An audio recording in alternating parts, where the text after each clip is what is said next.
El regreso. Segunda temporada de Susana García Roversi y su Almacén del Crimen. Bienvenida a la Argentina. Muchas gracias. Quiero agradecer, primero que nada, voy a tratar de ser muy breve porque me acortaron un poco el tiempo, así que voy a ser rapidita.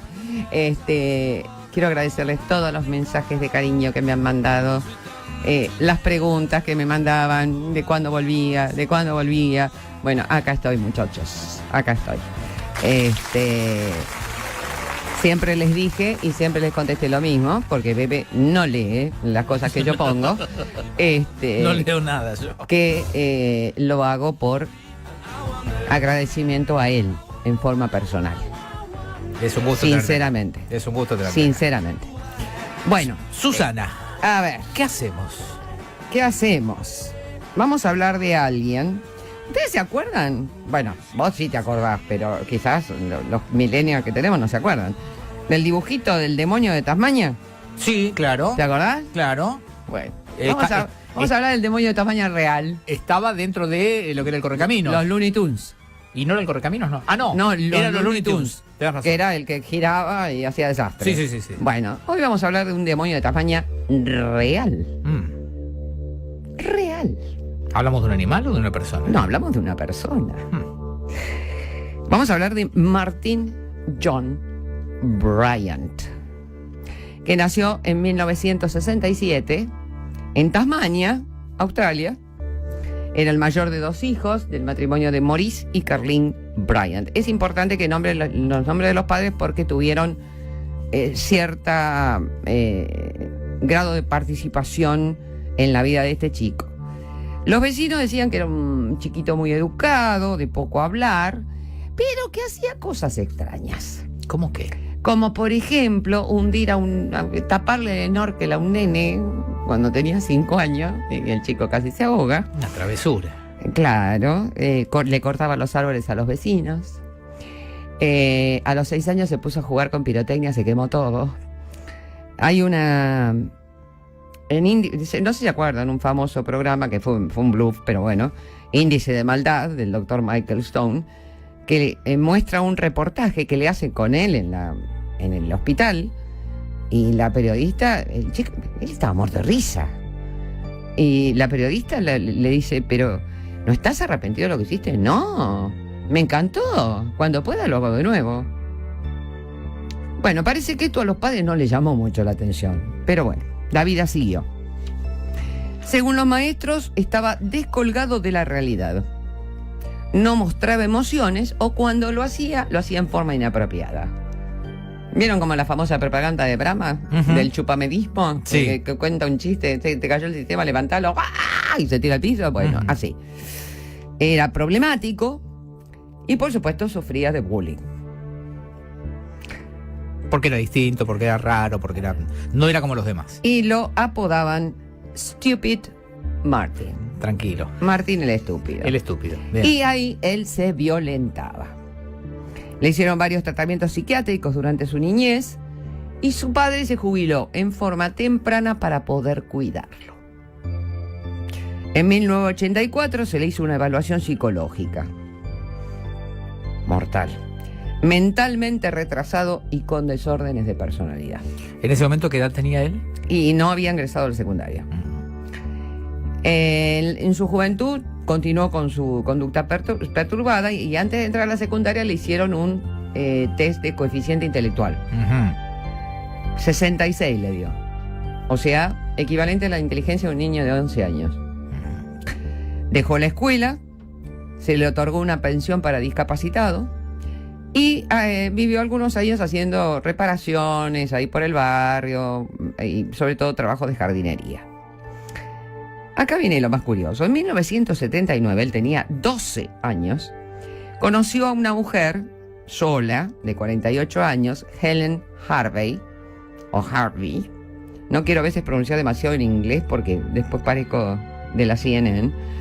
Que había ganado una fortuna en la lotería, pero no tenía con quién compartirla. Mira vos. No nos conocía a nosotros. Un problemón, me hubiera llamado. Pero claro, imagínate, en el 79. Claro. Bueno. Y lo invitó a compartirla con ella. 12 años. En 1984 se mudó a la mansión de esta mujer en Newtown. Ella gastaba fortunas en él. Y en 1991 se mudaron a una granja que también compró en Coping.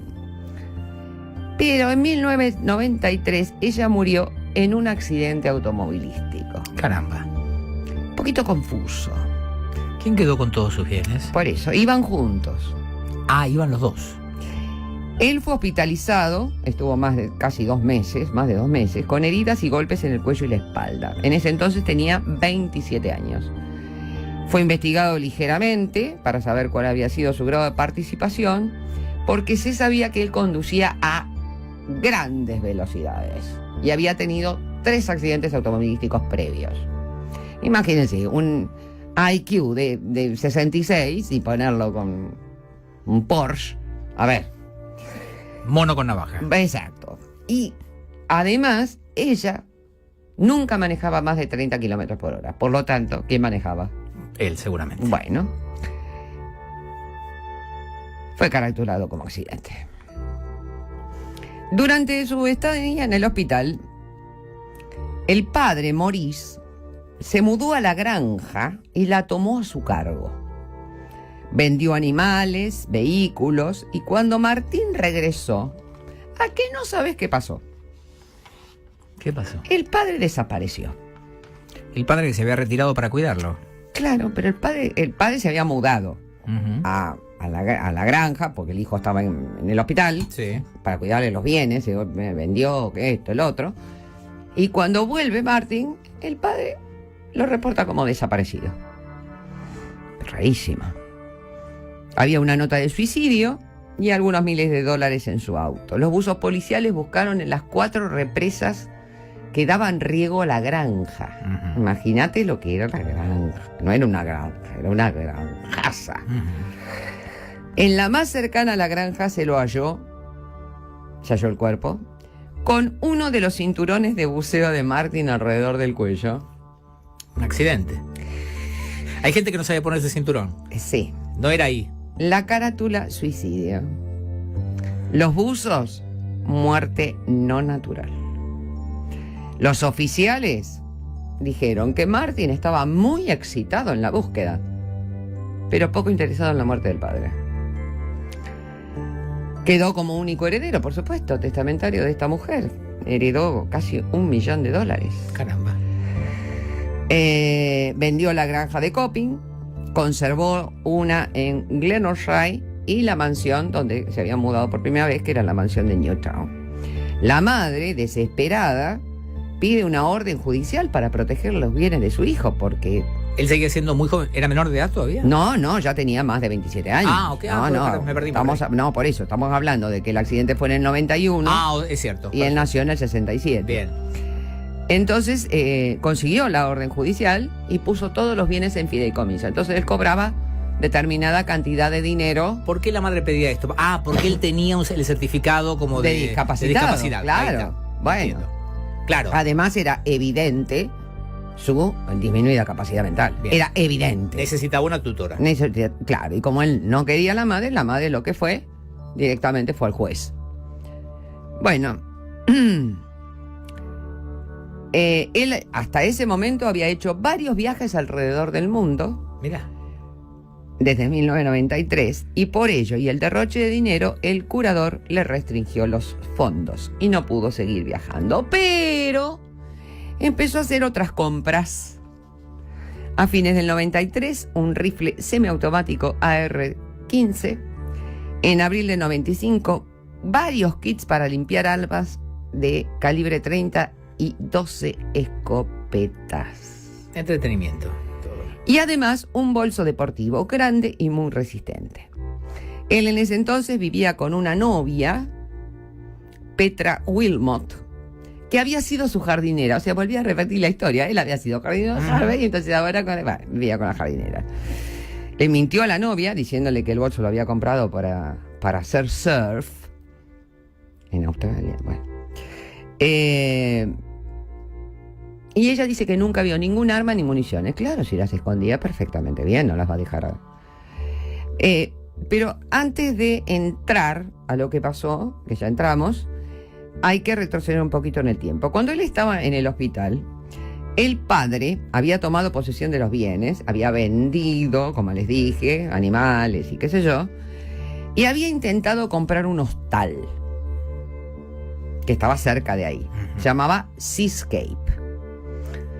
Pero David y Noel Martin los nombro porque vamos a volver a hablar de ellos. Si no, no los nombraría. Si no, diría una pareja y punto. Se le adelantaron y adquirieron el lugar. Aparentemente el señor quedó muy molesto y dicen que, según la policía, fue el detonante de su depresión y, comillas, suicidio. El 28 de abril de 1996 se cumple un aniversario. Hoy estamos en 24. Bueno, el 28 de abril del 96. Sí, sí. Bueno, Estamos. Brian se levantó, ¿qué serán? 23 años. 19 y 25.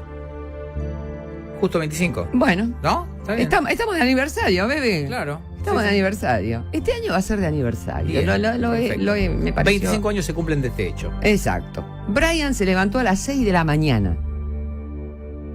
Sonó su reloj. Curiosísimo, si no trabajaba, ¿para qué quería el reloj? No tenía nada que hacer. Bueno.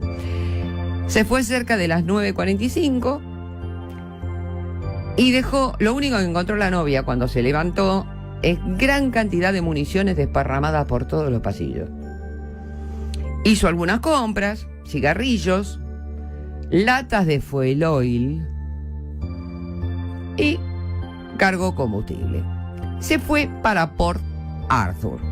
Ahora después les explico qué es Port Arthur. Pero es una especie de Alcatraz de Australia. Ok. Se fue para Port Arthur. Llegó más o... bueno, vamos a establecer la línea del tiempo. Fue visto por testigos a las 11:45 entrando al Seascape. O sea que el padre llegó a contarle eso. Y ahí Así no que sería extraño que él ese hotel que quería comprar el un padre. hostal, era un hostal. Hostal, Sí. y que una pareja le ganó de mano. Claro, entonces, ¿dónde debe haber dicho él dónde está la plata? ¿Qué hiciste? Bueno, y ahí, que cada uno, como dice una señorita conocida, lo dejo a tu criterio. Visto por testigos entonces, entró al Seascape a las 11:45. Amordazó y apuñaló al señor Martin y asesinó a su esposa. Los testigos en el juicio fueron los que dijeron esto para poder determinar la línea de tiempo anterior a lo que va a venir. Porque esto no es nada. Llegó a Port Arthur a las 13:10. Y acá les comento, es un sitio histórico que fue una colonia penitenciaria famosa por la crueldad con sus internos. Y fue transformada en un centro turístico. Entró al Broad Arrow Café y compró muchísima comida como para una persona. Todos se quedaron mirando. Y decía que estaba hambriento por su actividad surfística. No era día para surf. Estaba nublado y no se podía hacer surf. Pero, a ver, esto es para la reconstrucción posterior, para que ustedes se den cuenta, ¿no? Los testigos lo escucharon decir esto. Terminó de comer, se sentó en la parte de afuera del bar, y lo que llamaba la atención es que estaba muy nervioso y miraba alternada y continuamente hacia el estacionamiento y hacia adentro del café. Hacia el estacionamiento. Imagínense que ustedes están del lado de afuera, ¿no? Bueno, terminó de comer, llevó su bandeja, puso su bolso sobre una mesa, sacó el AR-40, el AR-15. El lugar es muy pequeño, imagínense, es una colonia penitenciaria, lo que pueden haber hecho un café ahí.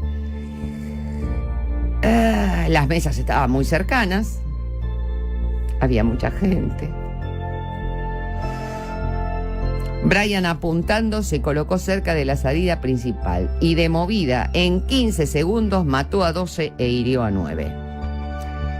Esto para que vean que no pasa solo en los Estados Unidos. No.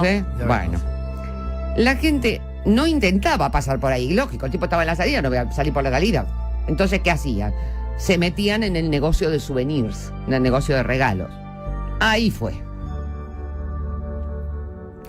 En la zona del café asesinó a 20 personas con solo 29 disparos en 90 segundos. Lindísimo.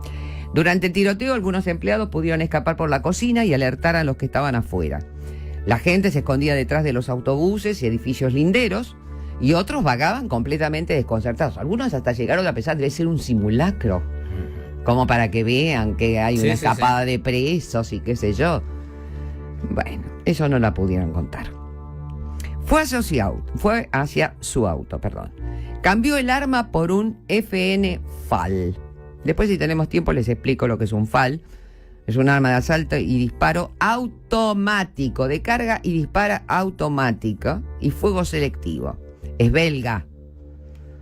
Y es uno de los fusiles de asalto más conocidos y usados en el mundo. Ahora está en desuso, pero se usa, ¿sabes para qué? ¿Para qué? Para medir la efectividad de los nuevos. Mira, se usó durante años acá en la Argentina. Yo hice la colimba con los fusiles FAL. Y en Malvinas también. En Malvinas se peleó con FAL y con Mauser, mamita. Y se trababan. Sí. Bueno. Volvió al estacionamiento y siguió disparando. Regresó al auto. Fue a la carretera. Vio una mujer con 2 niñas. Detuvo el auto y la mató a las 3. De allí fue a la cabina de peaje. Había varios vehículos esperando. Y vio un hombre en un BMW. Se bajó y fue hacia Brian. No se sabe por qué. ¿Qué corno fue a hacer este tipo? Hablar con Brian, no se sabe. Ni se va a saber tampoco. Imagínense por qué. Él apuntándolo, apuntándolo con su rifle, lo metió adentro del baúl del BMW, cerró el baúl, a la acompañante, que era la esposa, le pegó 2 tiros, la tiró afuera del auto, pasó todos sus petates al BMW y, como dice Susana, rajóse. Los autos, claro, imagínense, cuando vieron que mató a la mujer, empezaron a dar marcha atrás para irse. Imagínense ir marcha atrás en una cabina de peaje. No, una locura. Bueno.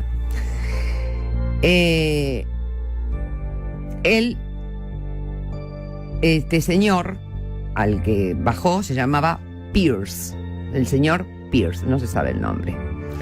Le apuntó, lo obligó a entrar al auto, mató a la mujer y se fue con su rehén en el baúl. Un policía comenzó a seguirlo. Vamos a parar acá. ¿Te parece bien? ¿Vos tenés idea Mira, de...? lo que te digo es, decidió volver al CSK. Ahí te dejo. El conteo aproximado. Después lo vemos. Pero hasta ahora, ¿en cuánto estamos? ¿Tenés una idea? Hasta ahora estamos en... 20 y pico. 20 y pico. Mamita. Pero llegó a más. Más todavía. El demonio de Tasmania. Por eso mismo, lo llama, es la vergüenza. A ver, en Australia, cada vez que pasan este tipo de cosas, la vergüenza de Australia pasó con Iván Milat, pasó con pasó, o sea... Se avergüenza Australia, seguido. Claro, porque ellos se piensan que son un país seguro y que estas cosas no pasan. Hasta que pasa. Y han tenido asesinos en serie, y han tenido, uno de los peores asesinos itinerantes de la historia. No hablemos del Mandalay Bay, que quise averiguar otra vez y me sacaron carpiendo, que no les cuento. Eso está borrado. Es más, yo le mostré a mi hija, le digo, decime cómo puede, por una ventana sellada, disparar para tal lado. Le mostré, me dice, mamá, es imposible. Bueno. Es la historia del demonio de Tasmania. Susana García Roversi volvió hoy al aire de Radio Cantilo, segunda temporada de su Almacén del Crimen. Y hay mucho más para contar de este muchacho que se levantó un día y antes del mediodía se había cargado a 20 y pico. Y dice Susana que la historia... 14:24 minutos. Hoy es el día en que regresa al aire de Radio Cantilo Susana García Roversi y es miércoles. Por lo tanto, 1 más 1, 2. Estamos en pleno Almacén del Crimen. Y hoy Susana nos trajo la historia del demonio... Martin Bryant. El demonio de Tasmania. Sí.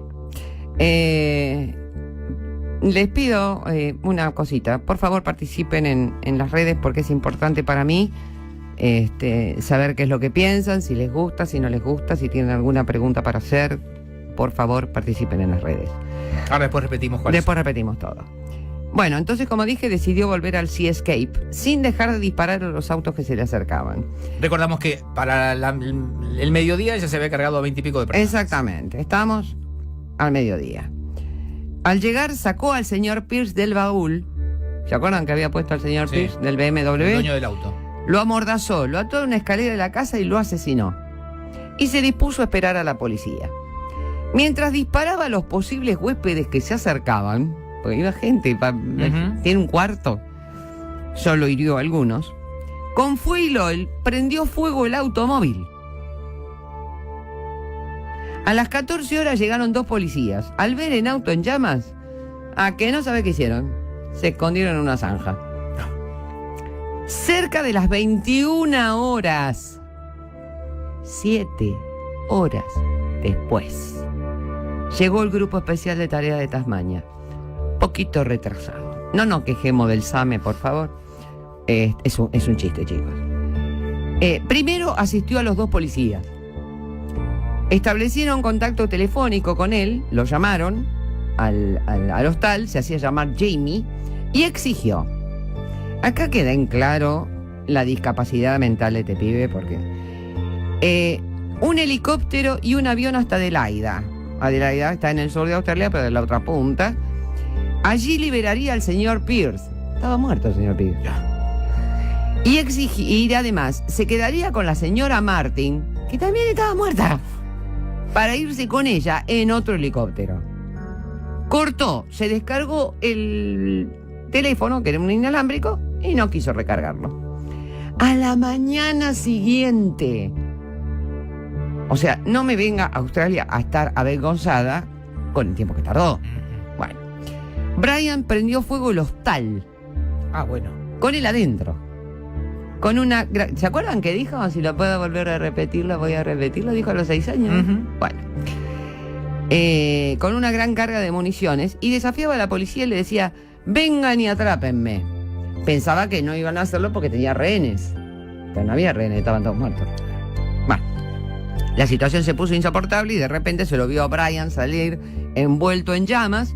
Se quitó la ropa e intentó escapar. Lo arrestaron, lo trasladaron al hospital.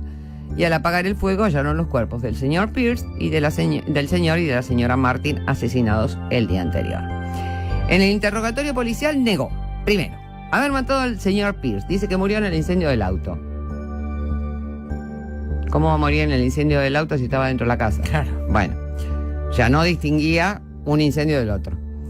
Segundo, no había estado en Port Arthur. Lo habían visto por lo menos 200 personas. Que las armas no eran de él. O está mintiendo o es mentalmente incapaz. Yo puse un video para que después lo suban en la web de Radio Cantido, lo que fue el interrogatorio policial. Aunque esté en inglés, mírenlo, porque está... Primero se declaró inocente. Se reía histérico mientras el juez leía los cargos y luego se declaró culpable, pero nunca confesó. O sea, ¿por qué lo hizo? Vaya uno a saber. Las sentencias fueron acumulativas. En total hubo 35 asesinatos. 35.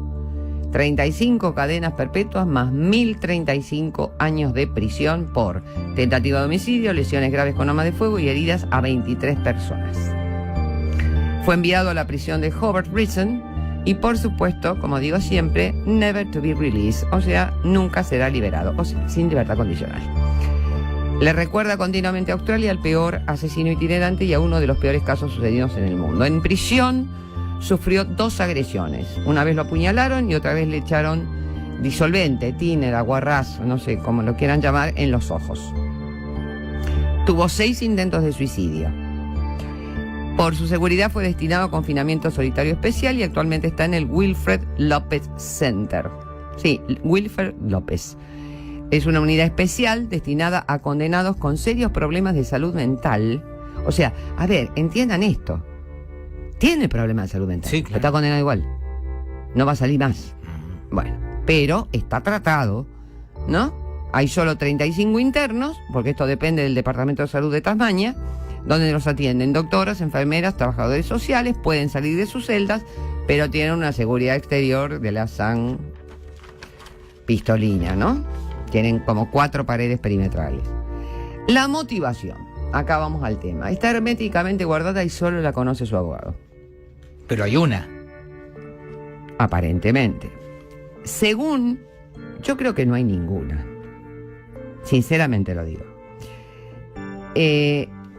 Pero el abogado, ¿qué hizo después? ¿Qué hacen los abogados después que terminan un juicio? En Estados Unidos, en Australia, en Canadá, en todos lados. Quieren cobrar, Acá. no sé. No, ¿Qué hacen? sacan un libro. Ah, Sacó un libro y sugirió, por eso le estoy diciendo, no está diciendo la causa, que habría actuado motivado en gran parte por la cobertura mediática de la entonces reciente masacre de Dunblane. La masacre de Dunblane ya la vamos a tratar en otro momento. Se llevó a cabo en Escocia. Un hombre mayor atacó una escuela primaria.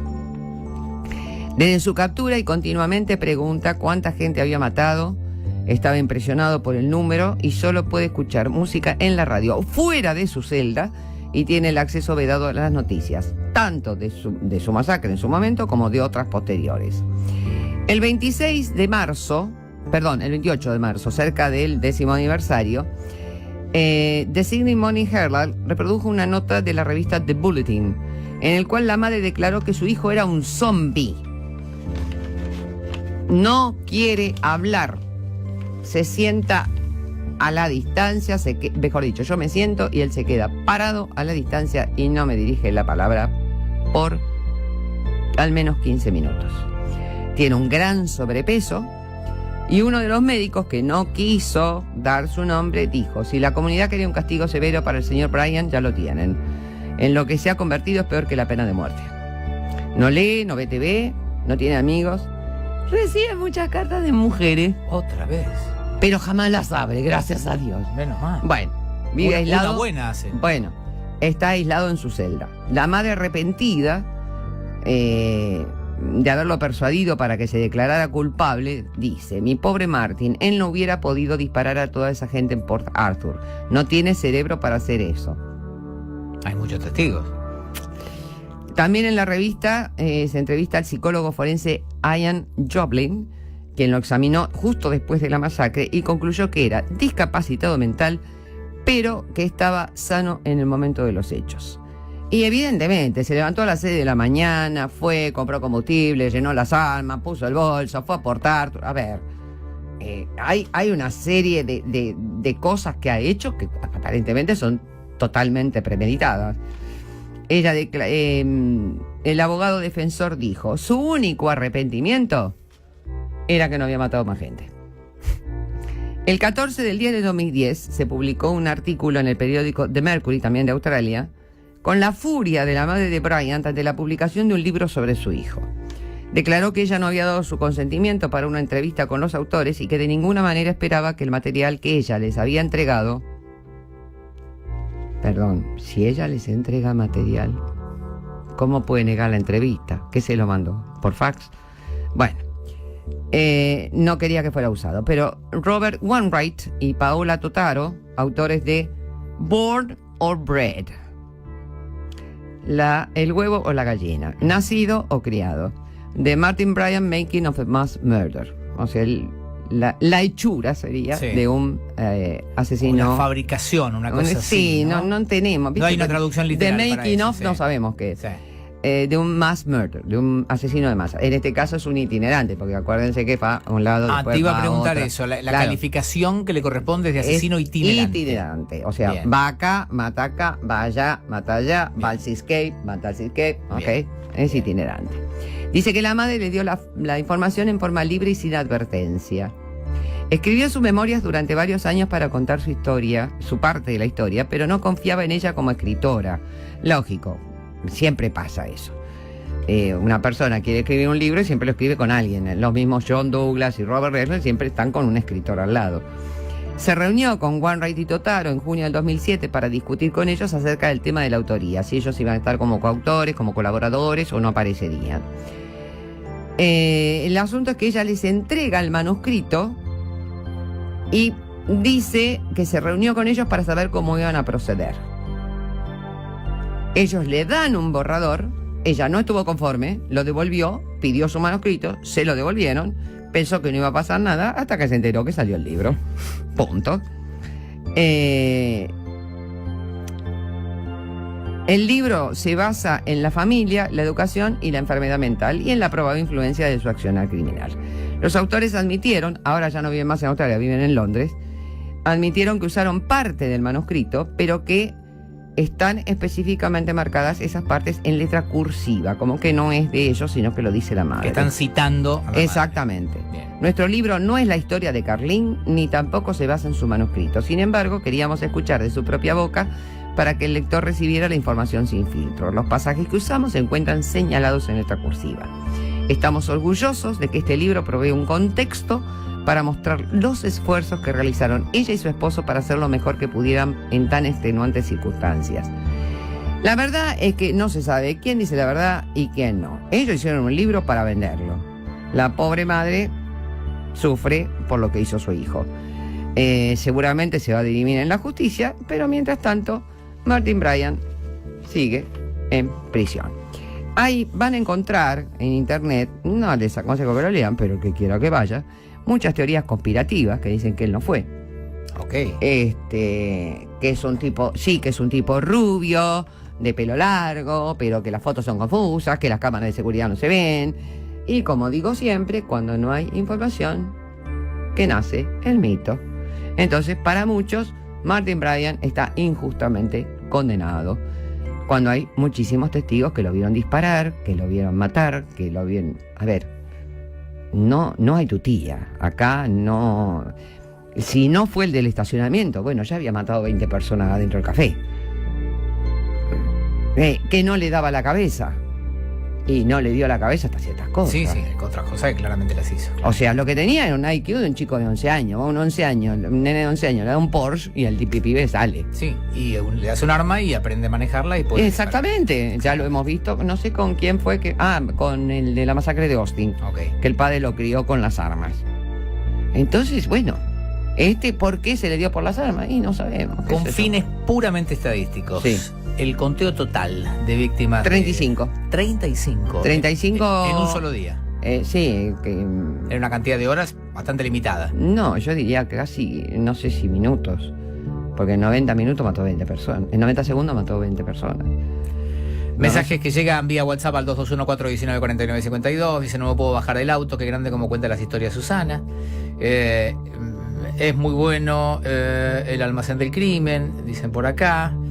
Bueno, y otros mensajes que saludan el regreso de tu sección, Susana. Bueno, me alegro mucho. Recordamos que, bueno, te vamos a tener todos los miércoles en el almacén del crimen. Menos el miércoles que viene, que es el 1 de mayo. Día del Trabajador. Sí. Hablabas de las redes. Sí, estoy en Twitter, SG Roversi, y en Instagram, S García Roversi. Después también estoy en Facebook, Susana García Roversi, para el que quiera seguir esto. Yo publico siempre en Instagram y en Twitter algunas fotos, por si no quieren entrar a Radio Cantil o no sé, qué sé yo. Yo las publico igual. Está muy bien. Como para que también tengan un panorama de las cosas, y a veces publico alguna que otra fotito que creo que no podría ir en la página de la radio, entonces la puedo publicar en mi Instagram. De última me darán la foto y punto. Pero no tienen problema ustedes. Bien. Pero bueno, lo que les pido es eso. Repito, antes de irme, lo que dije. Si yo estoy acá sentada hoy, con este día del miércoles, como dijo mi amigo acá presente, es por dos causales.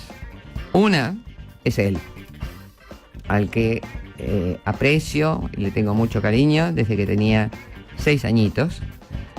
Yo era una señora grande ya. Mentira. Estaba vestida como ahora, ¿no? Ponele. Claro. Onda de los años 70.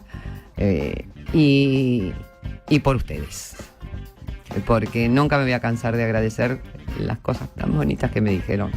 Por Instagram, por Twitter, por mensaje directo y por tantos otros lados más. Gracias, Susana. Hasta la próxima. Hasta la próxima. Pasó Susana García Roversi para otro Almacén del Crimen en 101.